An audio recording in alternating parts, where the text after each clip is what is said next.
Hello, ladies and gentlemen, and welcome to this. This is your weekly TNA Impact Wrestling review. I'm your host, LK from KocoSports.net on this YouTube channel. I want to welcome you to the show, and if you're listening to us live, and if you're not listening live, put in the comment section below, and if you're watching live in the live chat room, was this show a win? Was this show a loss? Or was this show a tie? Also want to wish all my American folks who listen to this show, hope you had a great Thanksgiving, hope you ate to your heart's content. I did so myself. I had a day off work and I did enjoy myself a lovely Domino's takeaway pizza. And then I watched Impact Wrestling. I'm going to give this show a weak win. Okay, it was not a strong win. Okay, there was parts of the show I disliked. But what you're not going to get here, this is not going to be a show where we bash TNA. This is not going to be a show where we suck TNA's cock. This is going to be a show where I review and break down the show with no loyalty to a company. I'm loyal to good television. That's what I care about. I don't give a fuck if it's TNA, Ring of Honor, WWE, New Japan, or Colossally Japan Pro Wrestling. I don't give a fuck what it is. I care about if it's good or not. So Impact Wrestling got a weak win from me. And if you take into consideration the shows I've done this week, TakeOver was a win. Survivor Series was a loss. Raw was a weak tie. SmackDown a weak tie. Lucha Underground a win. NXT a tie. Impact with a win. So Impact's up there with Lucha Underground and NXT TakeOver. So this show wasn't shit. So we started off with Jeff Hardy. He is the one half of the TNA World Tag Team Champions with Broken Matt Hardy. But obviously Broken Matt Hardy started at the Hardy compound, so he comes out alone. Jeff says he's thankful for his family, etc. It's Thanksgiving, so I understand that. Jeff says what he does tonight will hopefully bring Matt Hardy's memory back. Then we have a DCC video package. Now, these ones always scary. Now, you got to remember, it's 1 a.m., so it was about 5 minutes into the show, so it's about 1:05 a.m. I'm watching in the dark. I wasn't in here. I watch all my wrestling now upstairs. I don't like watching out here. It gives me the heebie-jeebies, especially TNA in particular. I watch Raw and SmackDown out here, but everything else with a bit edgier, like Lucha Underground, I watch upstairs. And I'm a bit of a ponce. I will admit that. Like, things scare me. Like, not things that jump out. That doesn't scare me. Like, clowns, all that stuff, that didn't scare me. What scares me is things like, and I really don't like touching on this, things like terrorist attacks and things like that. That scares me. And when I see DCC, it kind of reminds me as that type of environment with that anonymous. Whenever someone shares on Facebook or Twitter these anonymous stuff, scares the living fuck out of me. There was another attack today in France, and enough's enough. Can we all just be happy people and watch pro wrestling? It just drives me crazy. But that's a different show. I don't want to talk about that because that's not my place to talk about it. Thoughts with the Japanese and the tsunami, and the French people of what went on tonight. And if you don't know what I mean, GTS, because it's fucking horrible and disgusting. Unbelievable. People are vile. So DCC is a scary video. They say you need to fight for your survival starting now. And then lights come on that the DCC, they come out. It's a 3-1 beatdown. Storm goes for the last cool super kick, but Jeff gets the fuck out of there. And then it was announced that it'll be Jeff versus one of the DCC tonight. And that will be a no disqualification match, which means it's going to be a beatdown. And you're thinking in your mind, okay, Broken Matt hasn't been, and you dot the dots, and it indicates that Broken Matt will come and help Jeff later on the show. That does not happen. Sorry to burst your bubble there. But it was a decent opening promo. It was good to see Jeff out there at least, and it was okay. Then we were at the Hardy compound. These bits are magical. This is what makes the show win, by the way, these segments. Senor Benjamin is reading these nude magazines, and then Matt's still dressed as this granddad. And then Vingard says, when he remembers, Benjamin, you are in big trouble, because basically Senor Benjamin makes Matt Hardy do all his work, and he's cooking a custard for Thanksgiving. Then we have a Team X Gold 3-way tag team elimination match. You have Marche Raquette, Andrew Everett and Trevor Lee versus Rockstar Spud and the Decay of Abyss, and Crazy Steve versus Braxton Sutter, Mark Andrews, and DJZ. Now, what a X Gold match is this is from what I understand. Now, this was brought to me by Josh Matthews and the Pope. I use that term lightly, brought to me, because I think they are two of the very worst, and this isn't me bashing TNA. I think Josh Matthews and the Pope are the single-handedly worst commentators in all of wrestling. Period. The worst. On national TV, anyway. I would rather listen to a Spanish commentator, a Japanese commentator who I have no idea what they're talking about, but at least I'm remotely interested in what they're trying to say. These guys fucking suck. They dampen the show.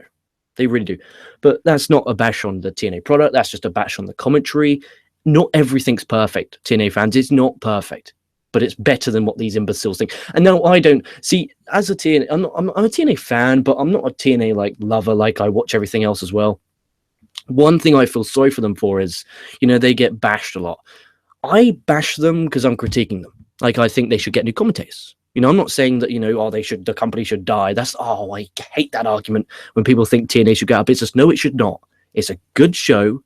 It's a good company. And fingers crossed one day they fucking produce good quality. Fuck me, but finally we got an X Division. On a positive side, at least we got an X Division, 9 people here. It's a 3-way, so 3 minute in at all times. Biz, he gets eliminated by hitting Andrews with a chair because he's an idiot. Andrews eliminates as Steve chokes him. I loved Steve biting, little things like that. Like I think his character is really nailed, and I think that Steve as a wrestler is like, it's okay. Steve, the character, is brilliant. And on a show like Impact, which is a weekly show, so I care about character development and I care about stories, much like Raw, much like SmackDown, much like Lucha Underground.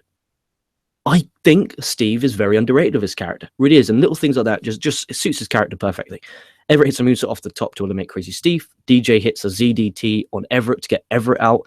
Sut hits the flatliner to eliminate Trevor Lee. Racket hits a rock bottom on Essence to get Spud eliminated. Sutter hits a flatliner to get Racket out. And then Sutter and Mark Andrews, they win the match. Well, they don't win. Obviously, their team wins. So DJZ, Andrews, and Sutter, they win. Sutter and Andrews now become number 1 contenders for the X Division title matches. I'm guessing, again, because the commentary sucks so bad, that in the future they're going to get one-on-one matches, or will it be a 3-way? It was so poorly explained. And that's one thing I don't like, is explaining to this. If this was a new fan, I'd be like, what the fuck is going on? And the athletes did great. Like the match itself was pretty damn good X Division stuff. Not like the good old TNA days of X Division, but it was acceptable. I'm interested to see what they're going to do with that Racket guy. I'm interested in that. And then we have a backstage Maria segment. She says Ali will be the waiter for their double date tonight. Obviously, because it's Thanksgiving. Heat on Maria, sympathy for Ali. I hope they don't leave this too long to the point where no one cares anymore. I'm holding on by a thread. I'm kind of like, yes, Ali turn. If it goes any longer, I'm going to fall off it. Being honest. Then we're back at the Hardys compound. Matt made tangerine custard for Thanksgiving because he thinks that killing turkeys is brutal. Matt says obsolete, and it kind of reminds him of his broken brilliance as the piano plays. Brilliant. The referee from Final Deletion comes and wants Matt Hardy to watch something. What I love about this, I'll talk about TV show, they have lots of great hooks, and they're using these Hardy segments as hooks to keep you. For instance, there was 2 matches in here that I could not give a fuck about, but because there was the Hardy stuff, it kept me interested. Then with Maria, Mike Bellett, and LVS, they come out for the Thanksgiving feast. It's in the middle of the ring. Ali comes out as a pilgrim. LVS then brings out Sutter, which is Ali's real-life boyfriend.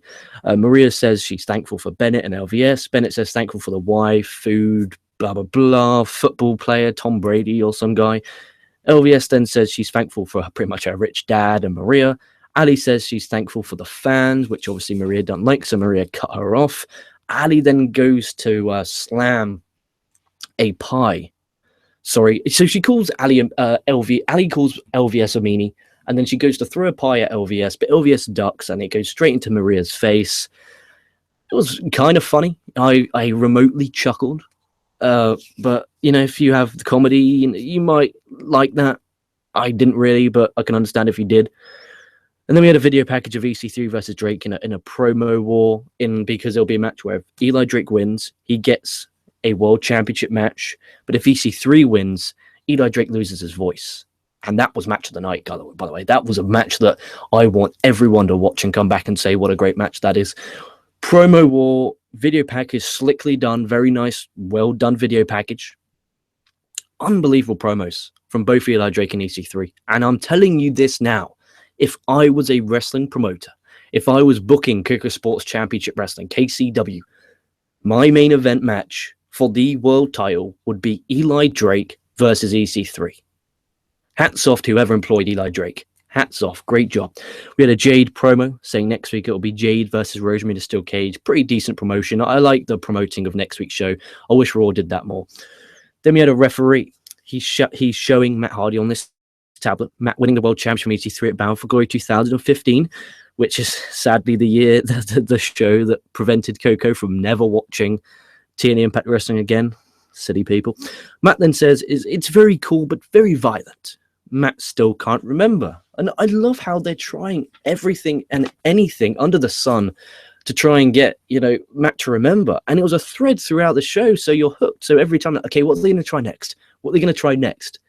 It's really great television. If you enjoyed television, I think you would enjoy this. And then we have our match of the night, as we have Voice versus Noble Contendership for the World Title of Eli Drake versus EC3. Right here, you got two great promos.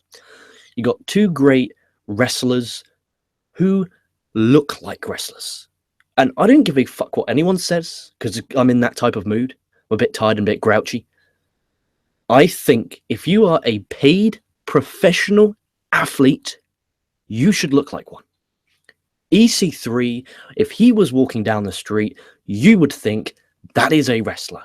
If Eli Drake was walking down the street, you would think that is a wrestler. If he went on a talk show, you would think that is a wrestler. That is a wrestler. If he goes on with that world title, you'd be like, oh, he's a wrestling world champion. I always get in trouble with that. I don't give a fuck. But, there is exceptions to the rule. Andre the Giant, King Kong Bundy, Big Show. There is exceptions to the rule. If you're larger than life, like if your gimmick and your character is like Samoa Joe's a Samoan submission machine, he's a killer. It doesn't give a fuck what he looks like. Kevin Owens, prize fighter. We'll just leave it at that because I don't want to get insane heat. But they brawl. I'll get off that before I get fucking ridiculed. So we brawl from the get-go. It feels personal. It's like they hate each other, which I like. Drake hits a lovely neck breaker on the apron. Drake runs, jumps to the top rope, hits a superplex for 2. He cuts a promo whilst he's wrestling and kicking the shit out of EC3. And I tell you not, it was a promo that was better than half the wrestling world right now. Top match. Top man hits a TK3, which is a TKO. Drake then applies a torch rack, spins it round, hits a neck breaker for 2. These guys really pulled everything out. You could tell that they went out there, they tried things differently. They went out there trying to have a great match, and it really, really worked. EC3 with a frog splash off the top for 2. Drake with a reverse belly to back suplex for 2. They exchange some strikes. Drake hits his knee plus clothesline combination for 2 for a good near fall. EC3 1% to 2 near fall. EC3 with a grapevine sleeper. Drake taps. Awesome match. It'll be interesting to see Drake not being able to use his voice for the rest of the year. Thinking they can do some interesting stuff with that. And it was a match where I was emotionally invested. I'm a huge Eli Drake fan, and I want to be able to hear him cut promos every single week. So I was rooting for him, and I want him to be world champion. EC3's already had that, but if he won, it was that type of match where whoever won, I didn't really mind towards the end because the match was so good. And Drake got over because the match was that good. And it's a 3 3/4 star match, nearly 4. I recommend. If I had to give you from Monday Raw to now, every TV show, so I've covered NXT, I've covered Lucha, I've covered SmackDown, I've covered Raw, covered now TNA. Out of all those matches that have happened, I think the best 3, Kevin Owens versus Seth Rollins from Raw, Killshot versus Dante Fox at Lucha Underground, and EC3 versus Eli Drake here. Brilliant match. Let me go back to Hardy. So again, remember live commenters, if you are listening live, please put in the live comments and we'll get to them once I've wrapped this show up. Hardy's compound again, so we have this doctor. He's coming in and he makes Matt look into this tenement as he thinks, like, look into here. He remembers. He's screaming about McMahon and all these people, and he says he's broken brilliance. And then the doctor says, when I click my fingers, you'll restore your true self. He clicked and he turned back into being a grandpa. Absolutely brilliant. Absolutely magical, because then it's a hook. You can see Red Boy like going, what? Why isn't it working? And you're thinking, it ain't going to work. And it is just brilliant. So I've put TNA over now for about 12 minutes. I am now... No, I don't like this. We had the Tribunal versus Al Snow and Mo Shearer. I mean, Snow's insane for his age. Mo Shearer's insanely shit. Like, I do not like him. I know why they have him, because of that India Sony 6 deal. Unbelievable. The match ends when Baraka hits Mo Shearer with the belt, causing a DQ. I didn't care about this at all. And we went to a backstage Aiden O'Shea segment where he announces that it'll be Robbie E versus Grado in the loser wears the turkey suit. They've done this for donks. They've always done it. I didn't like it when they did it back in the day. Alex Shelley comes to my mind when he wore it. I just didn't like this. I didn't listen. The loser out of all this was me, because I had to sit there and watch it. Robbie, if you're interested, got the win with the roll up. Goofy shit. Like, I understand it's Thanksgiving, so you want it to be a bit less serious at times. So I let that slide. Like, if this was a normals week episode of Impact, I would have brutally fucked that in the ass. But it wasn't that bad because it's Thanksgiving. Then you have Jeff Hardy versus Bram, your main event, no DQ. So it's lots of DCC beatdowns. And the DCC, in case you're wondering, is Bram, Eddie Kingston, and James Storm. Bram hits a bright side of suffering to get the win. Kingston and Bram stand over Jeff and raise the tag team titles. It was a 3-on-1 handicap on Essence, so Jeff didn't look that weak. Interesting to see where they're going to go from there. My guess is now they're going to do the Hardys versus Bram and Kingston for the tag titles if they held the belts up. It's just what I think. And then in the main event, or the main segment spot of the night, Hardy's compound. Rebby's shouting at Matt, for not remembering. Matt says, he's shouting back saying, "Look, I'm trying to remember." Matt then goes nuts and says, "If he's truly broken, the 7 guillotines, whatever the fuck he says, send him a sign." He then gets electrocuted by lightning. Rebby goes to check. His eyes open. He laughs. He says, "I'm broken," and does that amazing laugh he has. His laugh is so priceless. It's absolutely fucking hysterical. There you are. So there you have it. So a decent show. Really nothing bad. And if you hear online, "Oh, this show sucked," it's from people who don't like TNA, which I think is wrong. Like, my stance on this is this. I come on here every week and I put the show over. I do. I get hate from TNA fans for some reason, and I come on out here and I put the show over every week. I don't care what brand is on the logo, on the apron, or the buckle, or even the ring sometimes. If it's good, I'm going to say it's good. If it's bad, I'm going to say it's bad. TNA's been great in the past. TNA's been bad in the past. But guess what? So's every company. But right, so we go. Andy Papp says, "Weak win, solid storylines, decent wrestling. I love the Matt Hardy stuff." I agree. That was this show summarized in a nutshell. And he says, "Can't wait for total non-stop deletion." Me too. I'm pumped for that. Dragon Rider says, "Bada boom, realest broken nerd in the room. How you doing, LK?" I'm doing great, Dragon Rider. How you doing? Andy Papp says, "When Davey Richards returns, I'd love for him to be in the DCC and turn on Eddie." That would be a great swerve. But isn't Davey Richards retiring at the end of this year? Or is it next year? If it's the end of this year, it won't happen because they've already taped. If it's the end of next year, then that is always a possibility. Josh Matthews and the Pope aren't perfect, but I still find them better to listen to than Cole. Your opinion? That is your opinion. I do not agree. I find them horrible. EC3 is amazing. Drake reminds me of The Rock with his mic skills. Oh, me too. He is the way how, don't mean to be disrespectful, the big time WWE hasn't picked him up is just a flaw in their system. Drag Rider, is there any bigger recent dropped ball than Derek Bateman or whatever EC3's WWE name was? Why the hell did W ever let him go from FCW? Yeah, I mean, it happens sometimes. I mean, he wasn't what he is now. Let's face it, he looks more physically demanding now. Physically imposing now. He looks a lot better now. But, I mean, back in the day, did you really think Derek Bateman could be a star of a company and be a guy that every week I seem to come out here and say is God? It's amazing. Absolutely amazing.